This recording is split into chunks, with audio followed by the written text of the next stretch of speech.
إلهنا مآد لك مليك كل من ملك. بسم الله الرحمن الرحيم.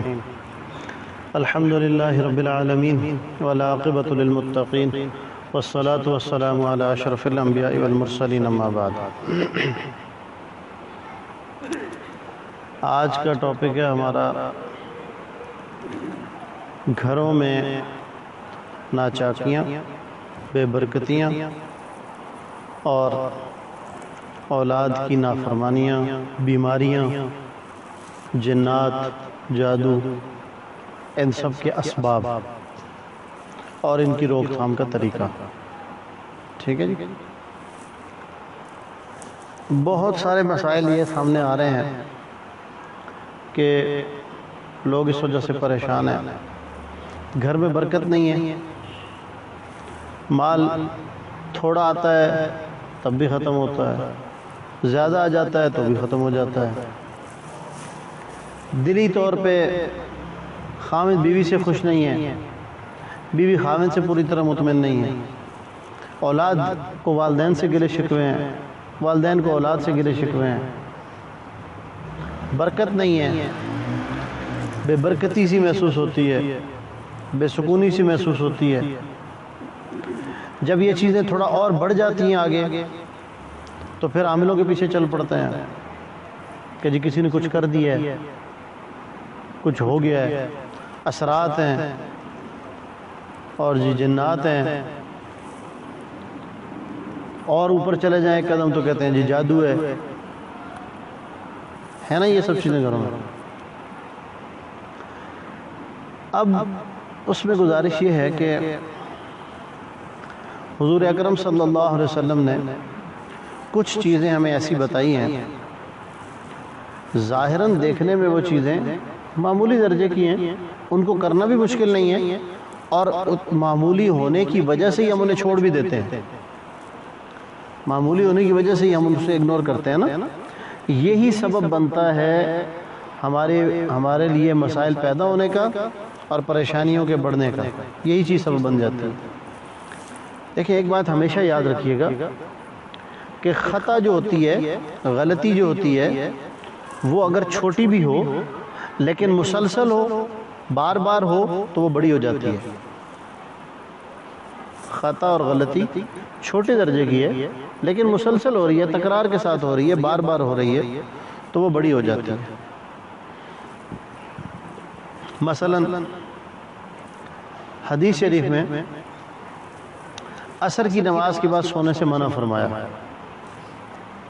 مغرب کے بعد سونے سے منع فرمایا. مغرب سے بعد سے مراد ہے عشاء سے پہلے. نہا رسول اللہ صلی اللہ علیہ وسلم النوم قبل العشاء والسمر بعدها. آپ صلی اللہ علیہ وسلم نے عشاء سے پہلے سونے سے منع فرمایا اور عشاء کے بعد گپے مارنے سے، فضول بیٹھنے سے، ٹی وی ڈرامے دیکھنے سے، ان سب چیزوں سے عشاء کے بعد کی مجلسیں، قصہ گوئیاں، چاہے قصہ آپ ہی سنا رہے ہو، کوئی سن رہا ہو، یا وہ سکرین پہ قصہ کوئی سنا رہا ہے اور آپ بیٹھے سن رہے ہو، ان سب چیزوں سے حضور اکرم صلی اللہ علیہ وسلم نے منع فرمایا. اب یہ بات تو چھوٹی سی لگتی ہے، اس کے پیچھے کوئی بیماری کا تذکرہ نہیں ہے کہ جو ایسا نہیں کرے گا تو بیمار ہو جائے گا، جو ایسا نہیں کرے گا تو جہنم میں چلا جائے گا. ہاں ظاہراً ایسی کوئی بات اس میں نہیں ہے. میں نے پچھلی دفعہ بھی عرض کیا تھا کہ حضور اکرم صلی اللہ علیہ وسلم ہمارے لیے ایسے ہی ہیں کہ آپ صلی اللہ علیہ وسلم نے خود ارشاد فرمایا کہ میری مثال تمہارے لیے کیسی ہے، جیسے کہ باپ کی ہوتی ہے. تو باپ جیسے اپنی اولاد کی تربیت کرتا ہے، ان کو چھوٹی بڑی ساری چیزیں بتاتا ہے. بیٹا آپ کھانا ایسے کھایا کرو، ایسے بیٹھا کرو کھاتے وقت، چمچ اس طرح دائیں ہاتھ میں پکڑا کرو اور سامنے دیکھو، برتن کے سامنے سے کھایا کرو، نیچے نہ گرنے دیا کرو. چھوٹی چھوٹی چیزیں بتاتے ہیں نا. یہ ایسے ہی حضور اکرم صلی اللہ علیہ وسلم اپنی امت کو چھوٹی چھوٹی چیزیں ان کے نفع کی بتا رہے ہیں. تو یہ ایک چھوٹی سی بات ہے لیکن اس کے پیچھے بڑی خیریں چھپی ہوئی ہیں. آپ کی صحت کے اعتبار سے بھی بہت خیریں چھپی ہوئی ہیں. آپ کی صحت کے ساتھ ہی آپ کا دماغ جڑا ہوا ہے. جو کچھ کر رہے ہیں آپ، وہ سارے کا سارا آپ کا دماغ کمانڈ کر رہا ہے نا. تو جب آپ اپنے دماغ کے ساتھ ہی غلط رویہ اختیار کریں گے تو پھر آپ کا جسم بھی ساتھ نہیں دے گا، پھر مسائل پیدا ہو جائیں گے. گھر میں دو بڑے دماغ ہیں، ایک میاں کا ایک بیوی کا، باقی بچوں کے بھی ہیں اور باقی، لیکن دو بڑے ہیں، ٹھیک ہے، ایک خاوند کا دوسرا بیوی کا۔ اب ان کے سونے کی نظام ڈسٹرب ہے، ان کی سونے کی جو ترتیب ہے زندگی کی وہ غلط ہے، تو ان کے دماغ کہاں ٹھیک چل سکتے ہیں؟ تو دماغ بھی دونوں کے ٹھیک کام نہیں کریں گے۔ جب دماغ ریلیکس نہیں ہے اور وہ ٹھیک طریقے سے 100% ایکٹیو ہو کے کام نہیں کر رہا ہے تو پھر آپس میں مسائل تو پیدا ہوں گے نا۔ اب عشاء کے بعد جلدی سونا سنت ہے، عشاء کی نماز کے بعد جلدی سونا سنت ہے۔ ہمارے معاشرے سے یہ چیز ختم ہوتی جا رہی ہے، عشاء کے بعد کاروبار ہو رہے ہیں، عشاء کے بعد شاپنگ ہو رہی ہے، بلکہ بعض اوقات تو عشاء کے بعد کی پلاننگ ہے کہ عشاء کے بعد جائیں گے، ٹھیک ہے۔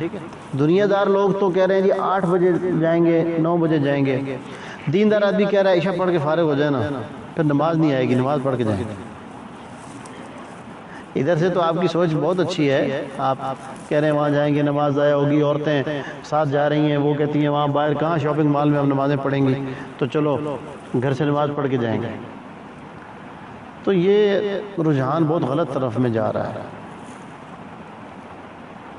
اس کے نقصانات گھروں میں ناچاکیوں کی صورت میں سامنے آ رہے ہیں، کیونکہ اس کا لازمی نتیجہ یہ ہے کہ جب آپ رات تاخیر سے سوئیں گے پھر آپ فجر پڑھ کے پھر سوئیں گے، یا فجر ضائع کر دیں گے یا فجر پڑھ کے پھر سو جائیں گے۔ اس وقت کا سونا یہ ایک اور بے برکتی کا ذریعہ ہے، اور پھر ان چیزوں کا معمول یہ سخت نقصان دہ ہے، سخت نقصان دہ۔ اس لیے ایک بڑا سبب گھروں میں پیدا ہونے والے مسائل کا عشاء کے بعد تاخیر سے سونا، اور پھر دوسرا فجر کے بعد سونا ہے، ٹھیک ہے۔ دوسری ایک حدیث ہے، میں چھوٹی چھوٹی جو باتیں میرے ذہن میں ساری عرض کرتا ہوں۔ حضور اکرم صلی اللہ علیہ وسلم کا ارشاد ہے کہ مغرب کی اذان جب ہو تو چھوٹے بچوں کو گھر بلا لو، کیونکہ یہ شیاطین کے نکلنے کا وقت ہے، ٹھیک ہے۔ اب بہت سارے بچوں کے ساتھ مسائل صرف اس وجہ سے ہیں، نابالغ بچوں کی بات کر رہا ہوں، بالغ تو اس وقت ویسے ہی مسجد آئے گا نا، نابالغ بچہ مغرب کے وقت میں باہر نہیں ہونا چاہیے۔ یار آپ کے نبی آپ کو کہہ رہے ہیں، آپ کے نبی آپ کے والد کی طرح بھی ہیں، تو آپ کی سمجھ میں یہ بات کیوں نہیں آ رہی ہے؟ آپ کے بچے عصر سے مغرب تک کھیلتے ہیں تو مغرب سے 5 منٹ پہلے نہیں آ سکتے کہ 5 منٹ میں کیا کھیل لیں گے وہ؟ وہی آپ ان کو تھوڑا اور پہلے بھیج دیا کریں نا۔ مغرب کا وقت بدلتا رہتا ہے سورج غروب ہونے کا، آج کل پیچھے آ رہا ہے، ٹھیک ہے، میرے خیال میں آپ 5:45 کے قریب پہنچ گیا، 10 منٹ کم 6 پہ۔ تو آپ ایکٹیو رہیں خود، اور آپ اس وقت خود گھر میں نہیں ہیں تو اپنے گھر والوں کو ایکٹیو کریں۔ مثلا میں آپ کو اپنی بات بتاتا ہوں، میرے بچے عصر کے بعد باہر کھیلتے ہیں تو میرا معمول تقریباً بنتا جا رہا ہے کہ عصر کی نماز کے لیے جاتے وقت میں اکثر گھر والے سے پوچھتا ہوں آج غروب آفتاب کتنے پہ ہے، ہر دوسرے دن تیسرے دن پوچھتا ہوں کتنے پہ۔ ابھی پرسوں ترسوں میں نے اس سے پوچھا تھا تو اس نے مجھے 53 یا 54 منٹ پہ بتایا تھا، تو میں نے اس سے کہا کہ پھر بچے کس وقت گھر بلانے ہیں؟ انہوں نے کہا 50 منٹ پہ۔ ٹھیک، بس یاد دہانی کے لیے پوچھ لیتا ہوں، کیلنڈر گھر میں ہی لٹکایا ہوا ہے۔ مغرب کی اذان سے جو غروب آفتاب کا وقت کیلنڈر میں لکھا ہے وہ ایک تو وہ کیلنڈر سب کے گھروں میں ہونا چاہیے، جامع مسجد سے ملتا ہے، ٹھیک ہے، مستند ہے، اتھینٹک ہے، اسی پہ آپ روزہ رکھا کریں، سحری افطاری سب اسی پہ کیا کریں، ٹھیک ہے۔ دارالعلوم کراچی کا بنا ہوا بہترین نقشہ ہے، اس وقت کے تمام فنی اعتبار سے کمپیوٹرائزڈ جتنے ہیں نا نقشے ہمارے، ان میں سب سے بہترین نقشہ یہ والا ہے جو دارالعلوم کراچی کا ہے، ہر شہر کے لیے الگ الگ ہے۔ تو اٹک کا یہاں سے ملتا ہے جامع مسجد سے، آپ وہاں سے لے لیں، ہر گھر میں وہ ہونا چاہیے۔ اچھا، جو غروب آفتاب کا وقت اس پہ لکھا ہے اس سے 3-4 منٹ پہلے بچوں کو گھر بلا لیں۔ پھر حدیث میں آتا ہے کہ جب سورج غروب ہو جائے اور اندھیرا پھیل جائے، اب کسی ضرورت سے اگر بچوں کو باہر نکالنا ہے تو پھر نکالنا، ٹھیک ہے۔ مثلا 53-54 منٹ پہ اگر غروب ہو رہا ہے 50 منٹ پہ بلا لیں، 50 منٹ پہ بلا لیں، اور دوسری طرف سے اس کو پھر 20 منٹ تک لے جائیں، آدھا گھنٹہ یہ والا جو ہے، اس آدھے گھنٹے میں ان کو باہر نہ نکلنا ہے، ٹھیک ہے، 5:50 سے لے کے 6:20 تک، یہ آدھا گھنٹہ آپ ان کو باہر نہ نکلنے دیں. آپ کے بچوں کے بہت سارے مسائل اس سے حل ہو جائیں گے انشاءاللہ. ٹھیک ہے جی. اچھا، گھروں میں داخل ہوتے وقت سلام کرنا، گھروں میں داخل ہوتے وقت سلام کرنا بہت بڑا ذریعہ ہے گھر میں سلامتی کے آنے کا، بہت بڑا ذریعہ ہے گھروں میں خیروں کے آنے کا. جیسے ہی باہر کے گیٹ سے آپ گھر میں داخل ہوتے ہیں، آپ اونچی آواز سے السلام علیکم کہیں. ایک تو داخل ہوتے وقت بسم اللہ الرحمن الرحیم ضرور پڑھیں، بسم اللہ الرحمن الرحیم ضرور پڑھیں، اور پھر اونچی آواز سے السلام علیکم کہیں. سامنے کوئی ہے نہیں ہے آپ ضرور سلام کریں. چابی آپ کے اپنے پاس ہی تھی، آپ نے خود ہی لاک کھولا ہے، خود ہی گھر میں داخل ہوئے ہیں، آپ کو پتہ ہے باقی سب لوگ گھر کے اندر کے حصے میں ہیں، تب بھی آپ یہیں پہ السلام علیکم ضرور کہیں. اونچی آواز سے میری مراد یہ نہیں کہ چیخ کے کہیں، اونچی آواز سے مراد یہ کہ اپنے جسم سے آواز باہر نکالیں. جتنی آواز سے میں آپ سے بھی بات کر رہا ہوں، السلام علیکم، اس طرح آپ سلام کریں. گھر میں داخل ہونے کی دعا پڑھیں. ٹھیک ہے، گھر میں داخل ہونے کی دعا پڑھیں. اللہم انی اسألک خیر المولج و خیر المخرج، بسم اللہ ولجنا بسم اللہ خرجنا وعلی اللہ ربنا توکلنا. گھر میں داخل ہونے کی دعا پڑھیں. اچھا جی، اگلا کام، اب آپ آگے چلے گئے، آپ اپنے گھر کے اگلا دروازہ جو عمارت سے متعلقہ دروازہ ہے آپ کا، ٹھیک ہے، اندرونی گھر کا دروازہ، آپ وہاں سے اب آپ انٹر ہو رہے ہیں. اب آپ کے سامنے گھر کے افراد آ رہے ہیں تو آپ ان کو بھی سلام کریں. گھر کے افراد نہیں ہیں، مثلا آپ کی اہلیہ، آپ کے بچے، آپ سب اکٹھے کہیں گئے ہوئے تھے، ٹھیک ہے، اور 2-3 گھنٹے کے بعد واپس آئے یا 2-3 دن بعد واپس آئے، تو تب بھی آپ گیٹ کھولیں گے، تب بھی آپ اونچی آواز سے سلام کریں گے. اندر داخل ہوں گے تو پھر آپ اونچی آواز سے سلام کریں گے. ٹھیک ہے. میری چھوٹی بچی جس کی عمر ابھی شاید 2.5 سال ہوگی، وہ بھی یہ کہتی ہے ابو آپ فرشتوں کو سلام کر رہے ہیں، کیونکہ یہ ان کو جواب میں نے پہلے بتایا ہوا ہے. ان سے بڑے والے سوال کرتے تھے، ان کو بتایا تو چھوٹوں نے بھی سن لیا کہ ہم تو سارے آپ کے ساتھ تھے، آپ نے کس کو سلام کیا ہے؟ تو پھر ان کو میں بتاتا ہوں بیٹے فرشتے ہوتے ہیں گھر میں، ہم ان کو سلام کرتے ہیں. آئی بات سمجھ؟ ابھی وہ بچے اتنا ہی سمجھ سکتے ہیں، اس لیے ان کو تو صرف اتنی بات سمجھائی ہے آپ کی سمجھ کے لیے کہ فرشتوں کے علاوہ جنات بھی ہوتے ہیں گھروں میں. ٹھیک ہے، جیسے ہم ایک مخلوق ہے، جنات ایک مخلوق ہے. جنات کا لفظ اصل میں ایسا ہو گیا نا کہ جن کا لفظ سنتے ہی ڈرنے لگ جاتے ہیں لوگ کو. جن اور ڈر لازم ملزوم ہوا ہے، کوئی ڈرنے کی بات نہیں ہے. بکری سے ڈرتے ہیں آپ، بلی سے ڈرتے ہیں آپ، چونٹی سے ڈرتے ہیں آپ، جیسے وہ اللہ کی مخلوق ہے ایسے ہی جنات بھی ایک مخلوق ہے، ان سے ڈرنے کی کوئی ضرورت نہیں ہے. انسانوں سے ڈرتے ہیں آپ؟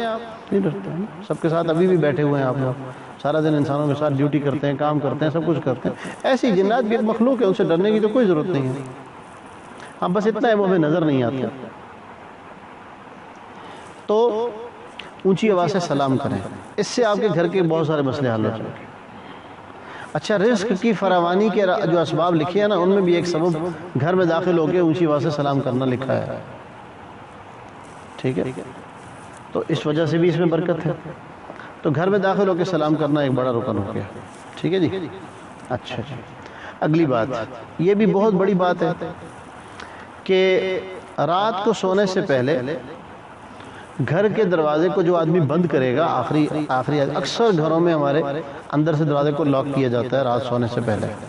ٹھیک، تو جو آخری آدمی دروازہ رات بند کرے، بسم اللہ الرحمن الرحیم پڑھ کر کنڈی لگائے اور بسم اللہ الرحمن الرحیم پڑھ کر تالا لگائے، آدھے مسئلے آپ کے یہاں سے ختم ہو گئے. جو آدمی، حدیث شریفہ میں حضور اکرم صلی اللہ علیہ وسلم کا ارشاد ہے، جو آدمی اپنے دروازے کو اندر سے بسم اللہ الرحمن الرحیم پڑھ کر کنڈی لگاتا ہے، شیطان اپنے چیلوں سے جو اس کے گھر میں آئے ہوئے ہوتے ہیں، شیطان اور اس کے چیلے جنات شامل ہیں اس میں، شیطان ان سے کہتا ہے لا مبیت لکم ولا طعام لکم، ایک روایت میں ولا عشاء لکم، تمہارے لیے اب اس گھر میں نہ رات گزارنے کی جگہ باقی ہے، نہ تمہیں یہاں سے رات کا کھانا ملے گا، اٹھو یہاں سے بھاگو، اور لے کے ان کو نکال دیتا ہے. اور جو آدمی بسم اللہ نہیں پڑھتا تو اس کے تو مہمان پھر بہت سارے ہوتے ہیں، کھانا کیسے پورا ہوگا. پھر وہاں تو بے برکتی اور یہ مسائل تو رہیں گے. اس لیے بسم اللہ الرحمن الرحیم پڑھ کر، اب دیکھو میں نے آپ سے پہلے عرض کیا تھا کہ یہ بات تو چھوٹی سی ہے، بسم اللہ پڑھ کے کنڈی لگانا چھوٹی سی بات ہے. اس کے پیچھے اگر کوئی نتیجہ اس طرح کا آپ ڈھونڈنا چاہیں کہ جو نہیں بسم اللہ پڑھ کے کرے گا تو وہ کوئی جہنم میں چلا جائے گا، یا آپ یہ پوچھیں جی یہ فرض ہے، یہ واجب ہے، تو فرض بھی نہیں ہے، واجب بھی نہیں ہے، لیکن آپ کی زندگی کی بہت ساری خیریں اس میں چھپی ہوئی ہیں. اور میں نے عرض کر دیا کہ جب چھوٹی غلطی بار بار ہوتی ہے، عادت ہی بن گئی ہے، معمولی بن گیا بسم اللہ کے بغیر کنڈی لگانے کا، تو پھر شیطان کے تو ڈیرے ہی آپ کے گھر پہ ہیں.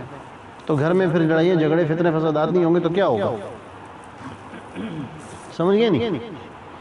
اس لیے آخری آدمی جو بند کرے وہ بسم اللہ الرحمن الرحیم پڑھ کر بند کرے. صبح کو پہلا آدمی جو اٹھے، صبح کو پہلا آدمی جو اٹھے اور گیٹ کھولے یا تالا کھولے تو وہ بسم اللہ الرحمن الرحیم ضرور پڑھ کے کھولے.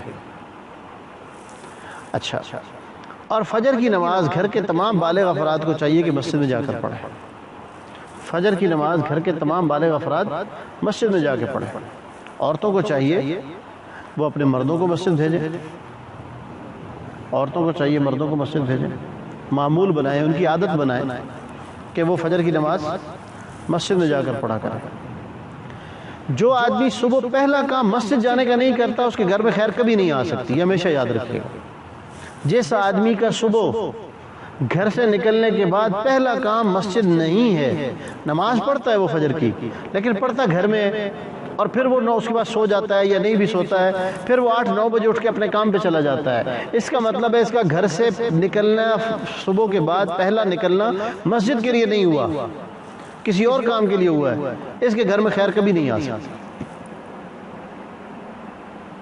جس آدمی کا صبح اٹھ کے پہلا کام مسجد نہیں ہے اس کے گھر میں خیر نہیں آ سکتی. مردوں کی بات کر رہا ہوں. اچھا، اکابر کا یہ معمول بھی ہے، ان سے تو اس طرح کی غلطی ہوتی نہیں کہ فجر کی نماز رہ جائے اور وہ گھر میں پڑھیں، جماعت رہ جائے اور گھر میں پڑھیں.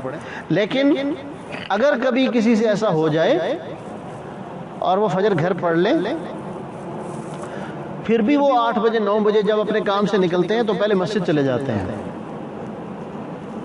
پہلے مسجد جاتے ہیں، 2 رکعت نماز نفل پڑھتے ہیں، اس کے بعد پھر اپنے کام پہ جاتے ہیں. تو کبھی اگر ایسا ہو جائے کہ آپ فجر میں نہ آ سکے ہوں تو بعد میں جب اپنے کام پہ جانے لگیں تو اس وقت پہلے مسجد آ جائیں، 2 رکعت نماز نفل پڑھ کے چلا جائیں. اور اگر اس کو روز کا معمول بنا لیں کہ فجر بھی مسجد میں پڑھیں گے اور کام پہ 8 بجے 9 بجے 10 بجے 11 بجے جانے سے پہلے بھی 2 رکعت نماز مسجد میں پڑھیں گے تو پھر آپ 40 دن یہ کریں تو اس کے بعد آپ دیکھیں حالات کیسے بدلتے ہیں.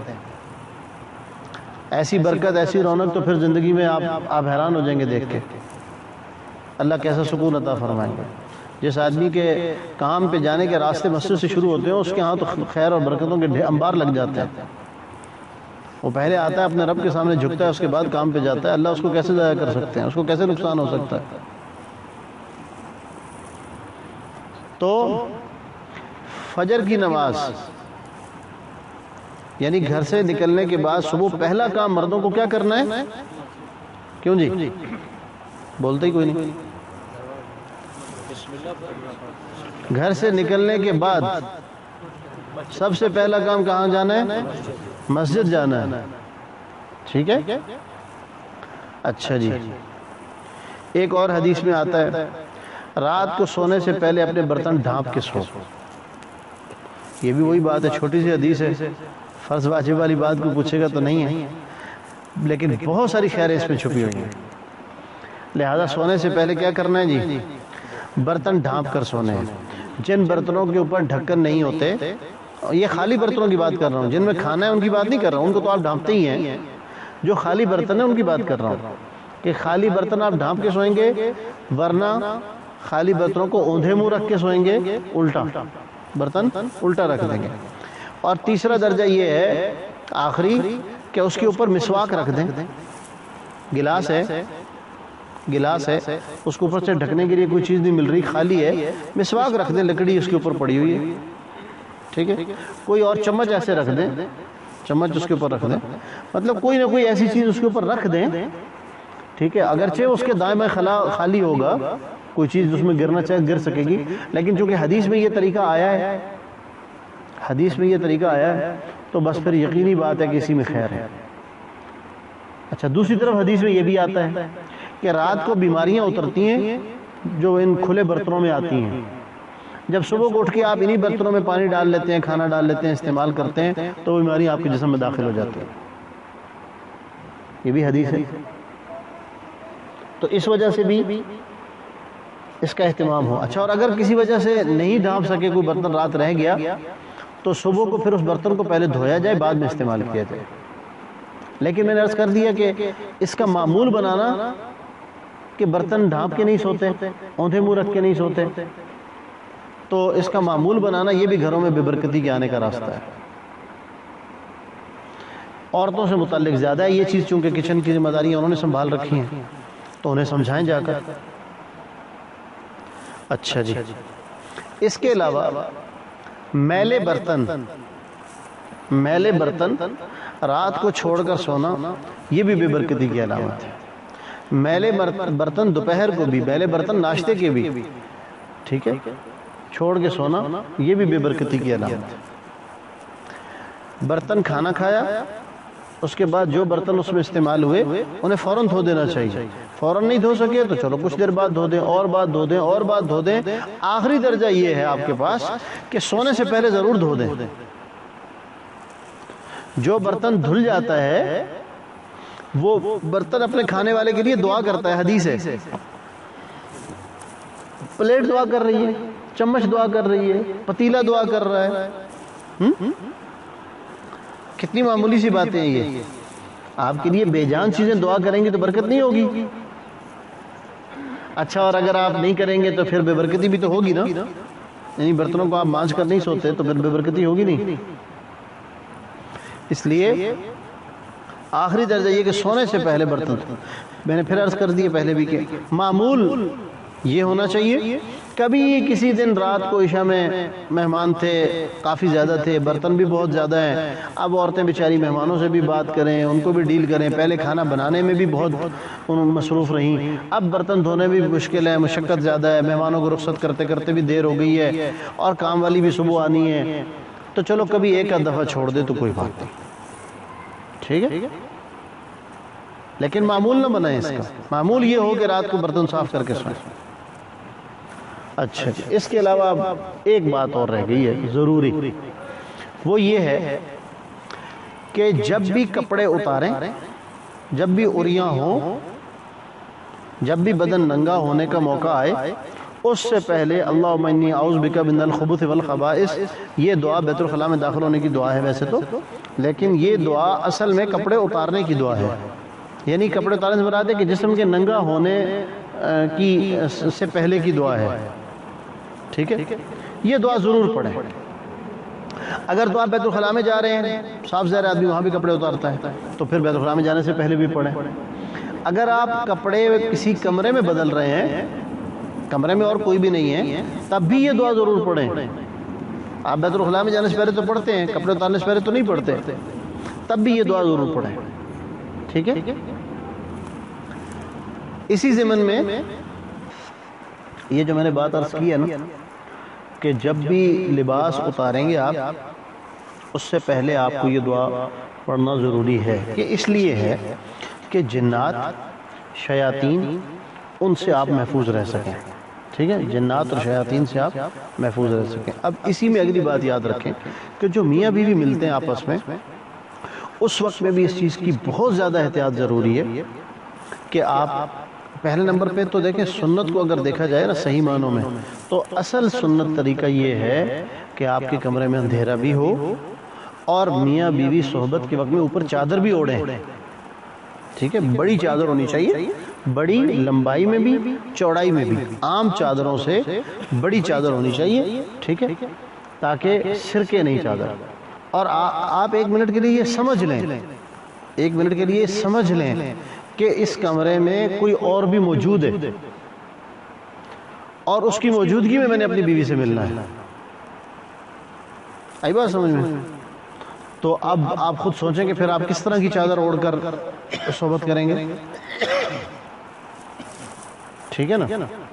اس لیے اصل سنت طریقہ تو یہ ہے کہ آپ کے کمرے میں اندھیرا بھی ہو اور آپ اپنے اوپر چادر بھی اوڑھ رکھی ہو.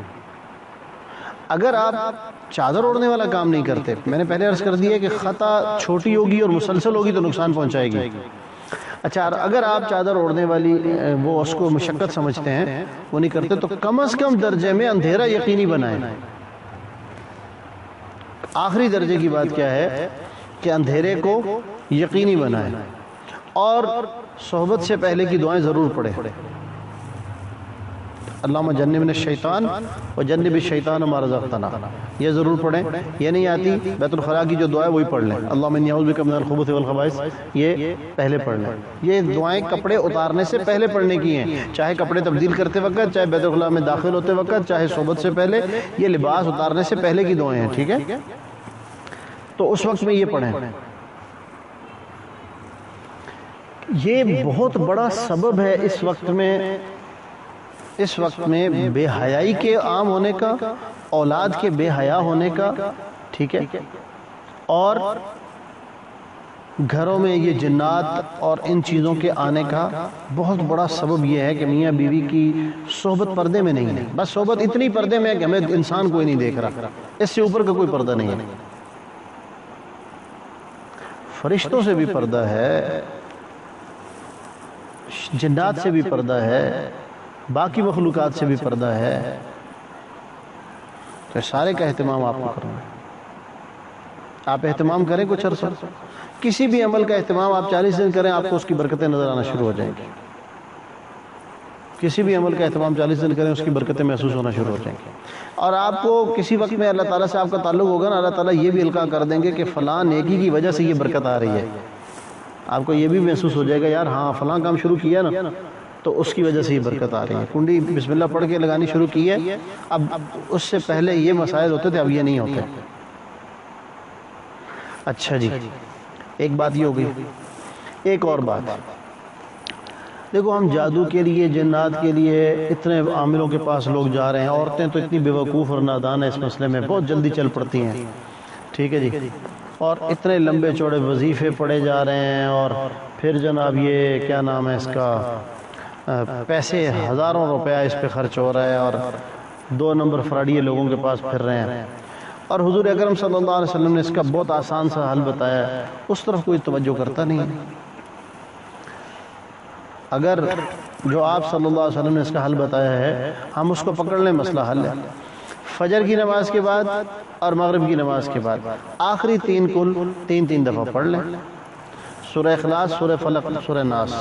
سورہ اخلاص، سورہ فلق، سورہ ناس. سورہ اخلاص، سورہ فلق اور سورہ ناس پڑھنی اس طرح ہی ہے جس طرح میں نے بتائی ہیں. ایسے نہیں کہ پہلے 3 دفعہ سورہ اخلاص، پھر 3 دفعہ سورہ فلق، پھر 3 دفعہ سورہ ناس. جیسے میں نے بتائی ہیں اسی طرح پڑھنی ہے. پہلے سورہ اخلاص پڑھیں، پھر فلق، پھر ناس، پھر اخلاص، پھر فلق، پھر ناس، پھر اخلاص، پھر فلق، پھر ناس. ٹھیک ہے، یوں پڑھیں، یوں کر کے پھونک مار کے اپنے جسم پہ ہاتھ پھیر لیں. جو چھوٹے بچے ہیں، نابالغ بچے، ان کے اوپر بھی پھونک مار دیں. ان کی ماں کو بتائیں کہ وہ پڑھے، اور پڑھ کے چھوٹے بچوں پہ، جو بچے تھوڑے بڑے ہو چکے ہیں 7-8 سال کے ہو گئے، ان کو یاد کرائیں، ان کی عادت بنائیں. بیٹا فجر کی نماز ہو گئی، آپ نے پڑھ لی، وہ 3 صورتیں پڑھ لی آپ نے، مغرب کے بعد پھر یاد کرائیں، آپ نے 3 صورتیں پڑھ لی آپ نے، تو کچھ عرصہ یاد کرائیں، انشاءاللہ ان کی بھی عادت بن جائے گی. یہ عمل کرواتے رہیں، ساری دنیا کے جادوگر اکٹھے ہو جائیں، ساری دنیا کے عامل اکٹھے ہو جائیں، ساری دنیا کے نجومی اکٹھے ہو جائیں، آپ کا ایک بال بھی بھیگا نہیں کر سکتے، کچھ نہیں بگاڑ سکتے آپ کا. یہ ایک پروٹیکشن شیلڈ ہے، بلکہ ایک پروٹیکشن وال ہے جو آپ کی باڈی کے ساتھ جو ہے نا باہر، آپ جسم کے باہر ایک دیوار تعمیر ہو جاتی ہے، اور یہ کوئی لوہے کی دیوار ہے. یہ جو 3 صورتیں آپ پڑھتے ہیں نا، لیکن میں نے آپ سے پہلے عرض کیا کہ کم از کم 40 دن تو آپ کو پڑھیں گے تو اس کے بعد اس کا اثر شروع ہوگا، اور اس کو معمول بنا لیں ساری زندگی کا. کبھی کہیں سفر میں آگے پیچھے ہوئے، ایک دفعہ چھوٹ گئی تو کوئی بات نہیں، یہ دیوار بنتی رہے گی. جتنا آپ پڑھتے جائیں گے نا، 6 مہینے ہو گئے، 2 سال ہو گئے، 10 سال ہو گئے، وہ دیوار اتنی مضبوط ہوتی جائے گی. اب باہر سے جتنی چیزیں اس قسم کی آپ کے اوپر اٹیک کریں گی نا، جادو، جنات اور یہ وہ اس دیوار کے ساتھ لگ کے خود ٹوٹ کے ریزہ ریزہ ہو جائیں گی، آپ کا کوئی کچھ نہیں بگاڑ سکے گا. آئی بات سمجھ میں جی؟ تو اس کا اہتمام کر لیں. تو یہ چند چیزیں جو میں نے عرض کر دی ہیں ان کا اہتمام کریں. آج گھر جائیں ان کو لکھ لیں، جا کے ہنٹس لکھ لیں نا، نمبر 1 فلاں، نمبر 2 فلاں، نمبر 3 فلاں، اور یہ ساری باتیں گھر والوں کو بھی بتائیں، خود بھی ان کا اہتمام کریں. ہفتے 10 دن کے بعد ان کو پڑھ لیا کریں، یاد دہانی کے لیے ہفتے 10 دن بعد نہیں تو مہینے میں ایک دفعہ پڑھ لیا کریں، اور ان کا اہتمام کریں. جس چیز میں کمی آ جائے اس کا اہتمام کریں. یہ چند چیزیں ابھی ہمیں میرے خیال میں 20 منٹ نہیں ہوئے ہوں گے 25 منٹ بات کرتے ہوئے، کہ یہ چند چیزیں آپ کے 80% مسائل آپ کے گھروں کے حل کرتی ہیں. یہ چیزیں 80% مسائل آپ کے گھروں کی چیزیں حل کرتی ہیں. پھر پیچھے رہ جاتے ہیں فرض نمازیں، فرض روزے، زکوٰۃ، حج، عورتوں کا پردہ کرنا، پاکی ناپاکی، ان چیزوں کا خیال کرنا، تو مسائل آپ کے حل ہیں سارے. اچھا، جنات گندی جگہوں پر آتے ہیں. جنات کہاں آتے ہیں جی؟ گندی جگہوں پہ آتے ہیں. اس لیے گھروں کے بیت الخلاء بھی صاف ستھرے رکھیں. صرف یہ نہیں کہ جن کمروں میں آپ کی رہائش ہے وہ صاف ہے اور بیت الخلاء گندے، یا بیت الخلاء ہفتے میں ایک دن صاف ہوتے ہیں. نہیں، معمول کے مطابق روزانہ ان کی صفائی کا. آپ کے بیت الخلاء میں سمیل نہیں ہونی چاہیے. ایئر فریشنر جو ہے نا، روم فریشنر، یہ روم کے لیے تو ہوتا ہی ہوتا ہے. جب بھی ایئر فریشنر خریدتے ہیں نا، گھر کے جتنے واش روم ہیں سب کے لیے ایک ایک ایئر فریشنر خریدیں. گھر کی عادت بنا دیں، بچوں کی بھی سب کی عادت بنا دیں. واش روم جائیں ایک سپرے کر دیں اس کا، وہیں واش روم میں رکھا ہوا ہو وہیں اس کا ایک سپرے کر دیں. سمجھ آئی بات ہے؟ تو گھروں میں پاکی کا ماحول بنائیں، گھروں میں صفائی کا ماحول بنائیں. اچھا، کوڑا کرکٹ آپ کا ایک اور ضروری بات، کوڑا کرکٹ جو آپ گھر میں ڈسٹ بن میں جمع کرتے ہیں، کچن میں ایک ڈسٹ بن رکھی ہے، ایک ڈسٹ بن آپ کے کمروں میں رکھی ہے، ان میں جمع ہو رہا ہے. خاص طور سے کچن کی بن میں ہڈیاں ہوتی ہیں، جنات ہڈیوں کے پیچھے آتے ہیں، ان کی روزی اللہ نے بنائی ہے. تو اس لیے سونے سے پہلے یہ بھی معمول بنائیں کہ سونے سے پہلے تمام بن آپ کے گھر کی جتنی ڈسٹ بن ہے سب خالی ہو جائیں. گھروں کی ڈسٹ بن ساری کی ساری آپ خالی کر دیں رات سونے سے پہلے. سب گھروں سے باہر نکال دیں، جہاں کوڑے کی جگہ وہاں پہنچا دیں. ٹھیک ہے نا؟ رات کو پہنچانے کی کوئی ضرورت نہیں ہے تو بیگ میں ڈالیں، شاپنگ بیگ میں آپ سارا وہ ڈالیں، کیا کہتے ہیں، کوڑا ڈالیں، اور گھر سے باہر لے جا کے اس کو کسی کونے پہ رکھ دیں. صبح جب آپ فجر پڑھنے جائیں گے وہاں سے اٹھا کے لے جانا، آگے پھر جہاں پھینکنا ہے وہاں پھینک دینا. کوئی گاڑی آتی ہے تو وہ اٹھا کے اپنے وقت پہ لے جائے گی. ٹھیک ہے نا؟ تو اہتمام کریں گے انشاءاللہ ان چیزوں کا. اللہ تعالیٰ عمل کرنے کی توفیق عطا فرمائے. کوئی سوال پوچھنا ہو تو پوچھ لیں.